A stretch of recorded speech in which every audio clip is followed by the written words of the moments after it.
प्रत्येक बातमीतील घटनेच्या वास्तविकतेची तुलना थेट पाहत रहा सांगली अपडेट।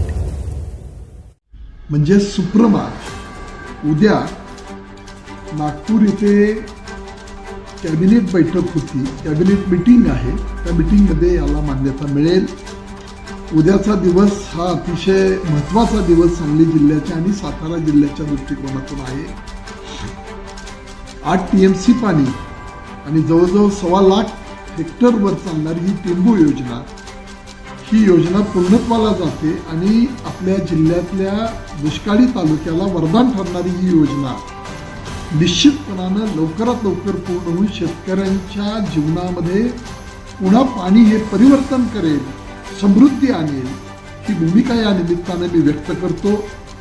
यासाठी सेंट्रलमधून केंद्र सरकारमध्ये त्याला पर्यावरणाची मान्यता असेल किंवा जलसंपत्ती नियामक प्राधिकरण असेल, या सगळ्या गोष्टींचा पाठपुरावा केला।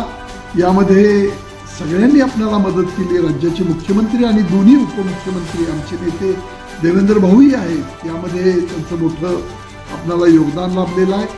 तेव्हा या सगळ्यांचं मनापासून मी आभार व्यक्त करतो। आणि उद्याचा दिवस जो आपल्याला जो 14 डिसेंबरचा दिवस आहे, त्यामध्ये आपल्याला निश्चितपणानं हा सुवर्ण अक्षरानं लिहिणारा, आपल्या शेतकऱ्यांच्या जीवनामध्ये पुन्हा एकदा परिवर्तनाची नांदी घडवणारा हा दिवस असेल, हा विश्वास व्यक्त करतो।